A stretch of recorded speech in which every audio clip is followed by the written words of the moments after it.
20 most important sentence for beginners. মাত্র 20টা খুবই গুরুত্বপূর্ণ 20টা খুবই গুরুত্বপূর্ণ সেন্টেন্স বাক্য আছে কাদের জন্য? For beginners. যে এই 20টা বাক্য আপনি শিখে ইংরেজি শুরু করবেন। প্রথম বাক্য হচ্ছে হ্যালো, হাউ আর ইউ। এটা হচ্ছে ইংরেজিতে সবচেয়ে বেশি ব্যবহার করা হয় এরকম শব্দগুলোর মধ্যে নাম্বার 1। হ্যালো, কেমন আছো বা কেমন আছেন, বা তুমি কেমন আছো বা আপনি কেমন আছেন, তোমরা কেমন আছো, সব অর্থে আপনি হাউ আর ইউ বলতে পারবেন। এই বাংলায় যত জায়গায় আপনি বলেন হ্যালো তুমি কেমন আছো, হ্যালো কেমন আছো, হ্যালো আপনি কেমন আছেন, হ্যালো কেমন আছেন, হ্যালো তোমরা কেমন আছো, হ্যালো তুই কেমন আছিস, যত কথা হোক সবগুলার ইংরেজি hello how are you. Hello how are you, তুমি কেমন আছো, সে কেমন আছে জানতে চাইলেন। নাম্বার 2 আমরা দেখব second most important sentence in English language. What's your name, what's your name, what's your name. এটাকে আমরা যারা বিগিনার সহজভাবে বলবো হোয়াট ইজ ইয়োর নেম, তোমার নাম কি, আপনার নাম কি। ঠিক আছে, তোমার নাম কি, আপনার নাম কি, তোর নাম কি, তুই বন্ধু যদি হয় হোয়াট ইজ ইয়োর নেম, তোর নাম কি, তোমার নাম কি, আপনার নাম কি, আপনি এটা বলতে পারেন। ঠিক আছে, তোমার নাম কি বাংলায় খুব সুন্দর করে আমাদের মিনাজ ভাই লিখে দিয়েছেন। মিনাজ ভাইও কিন্তু একটা ধন্যবাদ পেতেই পারেন। ওকে, তারপরে 3 নম্বর শব্দ, 3 নম্বর ইম্পর্টেন্ট বাক্যটাকে আমরা দেখতে চলেছি। 3 নম্বর ইম্পর্টেন্ট বাক্য হচ্ছে ইংরেজরা এরকম বলে। ইংরেজি বলতে গেলে আপনি কথা বলবেনই, my name is Palash, my name is Minhaj, my name is Rubel, my name is Bappi, my name is Robiul, এরকম আমরা বলবো। তো তৃতীয় ইম্পর্টেন্ট সেন্টেন্স ইংলিশ ল্যাঙ্গুয়েজ হচ্ছে মাই নেম ইজ, এখানে আপনি আপনার নামটা বসিয়ে দেবেন। আমি লিখেছি my name is Palash, my name is Palash. এটা হচ্ছে মোস্ট ইম্পর্টেন্ট যে 20টা সেন্টেন্স, এর মধ্যে 3 নম্বর পজিশনে আছে। 4 নম্বর, নাইস টু মিট ইউ। আপনার সাথে সাক্ষাৎ হয়ে, আপনার সাথে দেখা করে, আপনার সাথে কথা বলে আমার ভালো লাগছে। কারোর সাথে দেখা হইলো, কথা হইলো, একসাথে সময় কাটাইলেন, তারা আপনি একটু ভদ্রতা সুলভ কি বলবেন, ভাই আপনার সাথে কথা হয় অনেক ভালো লাগছে। এটা কীভাবে বলবেন? Nice to meet you, nice to meet you. আপনার সাথে বা তোমার সাথে বা তোর সাথে দেখা করে কথা বলে ভালো লাগলো, ভালো লেগেছে, এটা হচ্ছে নাইস টু মিট ইউ। খুব আপনি দেখবেন ইংলিশ মুভিতে এটা চলে, যে কোনো জায়গায় এটা খুব ব্যবহার করা হয়। তারপর আমরা মানুষকে জিজ্ঞেস করি ভাই আপনার বাড়ি কোথায়, ভাই কোন জায়গা থেকে আসছেন, কোথায় থাকেন, বলি না, বাংলায় বলি। ইংরেজিতেও কিন্তু এই কথাটা খুব বেশি ব্যবহার করা হয়। হোয়ার আর ইউ ফ্রম, আপনার বাড়ি কোথায়, আপনার বাড়ি কোথায়, বা আপনি কোথা থেকে এসেছেন, আপনার বাড়ি কোথায়। হোয়ার আর ইউ ফ্রম, আপনার বাড়ি কোথায়। তো এটা বললেই তো একটা উত্তর চলে আসবে, তার মানে এটাও বেশি ব্যবহৃত। নাম্বার 6 আইম, এটাকে আপনি কিন্তু এরকম বলতে পারেন I'm, I'm from, I'm or I am or I'm. I am from Sylhet, আমার বাড়ি সিলেট, আপনি হতে পারেন I am from Barisal, I am from Nepal, I am from Japan, right. যে যেখানে আছেন, যে কোনো দেশ হতে পারে, যে কোনো শহর হতে পারে, এরকম। I am from Sylhet, I am from, আপনি আপনার নিজের কান্ট্রি অথবা নিজের যে সিটি এটা উল্লেখ করবেন। বলে I am from Rajshahi or I am from India, I am from Calcutta, এরকম আপনি কিন্তু বলতে পারেন। ওকে, নাম্বার 7 যে শব্দ, যে সেন্টেন্সটা আপনি শিখবেন সেটা হচ্ছে হাউ ওল্ড আর ইউ। আমরা প্রায় জিজ্ঞেস করি ভাই আপনার বয়স কত। তবে মনে রাখবেন এটা কিন্তু খুব একটা ভদ্রতা না, বিশেষ করে মেয়েদেরকে কেউ কখনো বয়স জিজ্ঞেস করতে যাবেন না, যদি খুব বেশি কাছের কেউ না হয়। ঠিক আছে, এটা মেয়েরা খুবই মাইন্ড করে, এটা এবং ভদ্রতার বিষয় না। হ্যাঁ, তবে বিশেষ কারণে অবশ্যই ছোটদেরকে বা বড়োদেরকে, ছেলেদের মধ্যে আমরা একে অন্যকে জিজ্ঞেস করতে পারি, আর বন্ধুবান্ধবরা ছেলেদের মধ্যে হালকা পরিচয় জিজ্ঞেস করা যায়। তো সেক্ষেত্রে আমরা কি বলি, আপনার বয়স কত, তোমার বয়স কত, তোর বয়স কত। How old are you, how old are you, how কতটুকু, ওল্ড বয়স, আর ইউ তোমার, তোমার বয়স কত বা আপনার বয়স কত। নাম্বার 8 বলছে, আমি এটার উত্তর দিব। এই যে একটু আগে কোয়েশ্চেন ছিল হাউ ওল্ড আর ইউ, এবার আমরা বলবো আই এম। একদম বিভিন্নভাবে বলা যায়, এটাকে আমরা সহজভাবে বলতে পারি যে আই এম বা আইম। এই যে আইম 29 ইয়ার্স ওল্ড, আমার বয়স 29 বছর। আপনি বলতে পারেন I'm 30 years old, I am 20 years old. Okay, পরেরটাতে কি আছে? Number 9 what do you do. আমরা মানুষকে বলি না আপনি কি করেন বা আপনার কাজ কি, চাকরি কি, পেশাটা কি। এটাকে সহজভাবে আপনি বলতে পারেন হোয়াট ডু ইউ ডু। আরও বিভিন্ন বলা যায়, what's about your profession, what is your profession, বিভিন্নভাবে বলা যায়।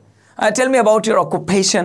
আপনি এত জটিলতায় যাওয়ার দামে, আপনি শুধু বলেন হোয়াট ডু ইউ ডু। এটার মানে হচ্ছে আপনি কী করেন, আপনার চাকরি কি, আপনার কাম কি, আপনি এখন কী করেন এটা কিন্তু না, আপনার চাকরি, কাজ, প্রফেশন সম্পর্কে জানতে চাওয়া হয়েছে। হোয়াট ডু ইউ ডু, আপনি কী করেন। এটা হচ্ছে আমাদের নাম্বার 9 ইম্পর্ট্যান্ট শব্দ।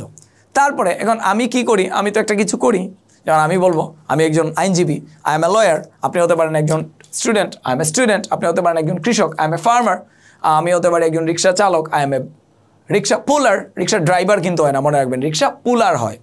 তাহলে এই যে আমি এখানে লিখছি I am a student, or I am a teacher, or I am an engineer, engineer বললে এখানে অ্যান হবে, I am N engineer etcetera etcetera এগুলো হবে। বা I am a photographer, I am A video editor, I am A YouTube content creator, আমি যা আছি, আমি একজন ছাত্র, শিক্ষক, ইঞ্জিনিয়ার, ডাক্তার, লয়ার, এরকম আই এম এ লয়ার এরকম, ঠিক আছে। এটা হচ্ছে 10th most important sentence in English language, mostly used, right?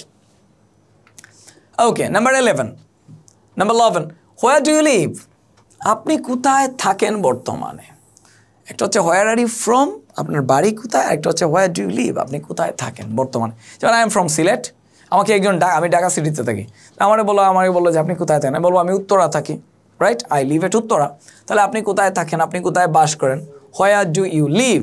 Okay, I live in your city, your country, আমি বলবো আই লিভ ইন ঢাকা, বা I live at Uttara in Dhaka, এরকম আমরা বলতে পারি। বা I live in Bangladesh, right? তাহলে নাম্বার 13 বলছে খুব ইম্পর্টেন্ট, এটা ইংলিশের জন্য দরকারি, বাংলায় আমরা এই কথাটা খুব বেশি বলি না, কিন্তু ইংলিশে এই কথাটা খুবই বলা হয় ইংলিশ স্পিকিং কান্ট্রিগুলিতে। আমি বলি ডু ইউ স্পিক ইংলিশ? আপনি কি ইংরেজি কথা বলতে, তুমি কি ইংরেজি কথা বলো, বা তুমি কি ইংরেজিতে কথা বলো, বা তুমি কি ইংরেজিতে কথা বলতে পারো, এইসব কথা বোঝানোর জন্য আপনি বলতে পারেন do you speak English, do you speak English, do you speak English, শুধু এটুকু বললেই হবে। তুমি কি ইংরেজি জানো, তুমি কি ইংরেজি বলতে পারো, বা ইংরেজি বলো, তুমি কি ইংরেজি পারো, এইসব করতে। তারপরে কী হবে, যে আমি হয় পারি, না হয় আমি পারি না, অথবা আমি টুকটাক পারি, হালকা হালকা পারি, একটু একটু পারি। তা আমি বললাম yes I speak a little English, I speak আমি বলি, আ লিটল মানে অল্প পরিমাণে, ইংলিশ হালকা টুকটাক, এই যে হ্যাঁ আমি টুকটাক ইংরেজি বলি, বা আমি একটু একটু ইংরেজি বলি, I speak a little English, বা ইয়েস আই স্পিক ইংলিশ, অথবা no I don't speak English. বা বলতে পারেন কি, এই যে আছে wow. Number 15, no I don't speak English very well, না আমি খুব একটা ভালো ইংরেজি বলতে পারি না, আমি খুব ভালো একটা ইংরেজি পারি না। হ্যাঁ, যদি খুব ভালো একটা ইংরেজি না পারেন, স্পিক ইংলিশের সাথে যুক্ত হয়ে যান, আশা করি মোটামুটি ইংরেজি বলতে পারবেন। ওকে, তারপর number 16 number, can you help me please? মানে আপনি কি, আমরা কাউকে বলি না ভাই একটু সাহায্য করবেন, আমাকে কি একটু সাহায্য করা যায়, একটু সাহায্য করতে পারবেন, এটার ইংরেজি হচ্ছে can you help me please, আপনি কি আমাকে একটু, এটা হচ্ছে আমাদের 16 নাম্বার ইম্পর্টেন্ট সেন্স, অবশ্যই মুখস্থ করবেন। Can you help me please, এই প্লিজের কারণে বাংলায় আপনি বলতে পারেন অনুগ্রহ করে আপনি কি আমাকে সাহায্য করতে পারবেন, বা আপনি কি আমাকে একটু সাহায্য করবেন, can you help me please, এটা হচ্ছে মূল কথা। ওকে, নাম্বার 17, আমরা কিন্তু আমাদের 20টার মধ্যে 17 নম্বরে চলে আসছি, আর মাত্র এরপরে 3টা থাকবে। Okay, sure I'd be happy to help, এই যে আইড হচ্ছে আই উড, এই আইডটা হচ্ছে আই উডের সংক্ষিপ্ত রূপ, সংক্ষেপে লেখা আছে I would be happy to help you. হ্যাঁ, আমি আপনাকে সাহায্য করতে পারলে ভালো লাগবে, আনন্দিত হব, সাহায্য করলে খুশি হব, আমি যদি সাহায্য করতে পারি, এটাই, আমি সাহায্য করতে পারলে খুশি হব, I would be happy to help, আমি সাহায্য করতে পারলে খুশি হব। 18, এই শব্দ সম্পর্কে আপনি জানেন না যদি বলেন, তাহলে আমি বলবো আপনি পৃথিবী নামক গ্রহে বাস করেন, আপনি অন্য কোথাও বাস করেন। থ্যাংক ইউ, তোমাকে ধন্যবাদ। তারপর হচ্ছে নাম্বার 19, একদম টিনেজারদের বয়সের সংখ্যার শেষ দিকে আছি আমরা। ওকে, 19 কি বলছে? 19 আমাদেরকে বলছে ইউর ওয়েলকাম, ইউ আর মানে হচ্ছে ইউ আর, ইউ আর কে ইউর, এই যে এটা সংক্ষেপে ইউ আর বলা, হ্যাঁ your, sorry I made a mistake. Okay, মোট কথা হচ্ছে ইউ আর, এটা ইউ আর ওয়েলকাম, আপনাকে স্বাগত জানাই, রাইট? আপনাকে স্বাগত জানাই। কেউ যদি আপনাকে বলে থ্যাংক ইউ, সাথে সাথে আপনি বলার চেষ্টা করবেন ওয়েলকাম, মনে রাখবেন এটা একটা ইংলিশ ইউসেজ, এটা একটা কালচার, রাইট? কেউ যদি বলে থ্যাংক ইউ, তাকে বলতে welcome, you are most welcome, you are welcome, আপনি বিভিন্নভাবে বলতে পারেন, ওয়েলকামও শুধু বলতে পারবেন। 20, এবং এটা হচ্ছে আমাদের মোস্ট ইম্পর্ট্যান্ট যে 20 সেন্টেন্স, এর সর্বশেষ এবং 20 নম্বর। আমরা প্রায়ই মানুষকে বলি গুড বাই, শুভ বিদায়, ভালো থাকবেন, আবারও আপনার সাথে দেখা হবে, see you later, see you later, এই হচ্ছে আমাদের 20 ইম্পর্ট্যান্ট সেন্টেন্স ছিল। খুব দ্রুত এগুলো মুখস্থ শিখবেন এবং কে কে শিখতে পেরেছেন আমাদেরকে কমেন্ট সেকশনে জানাবেন। Learn English, speak English.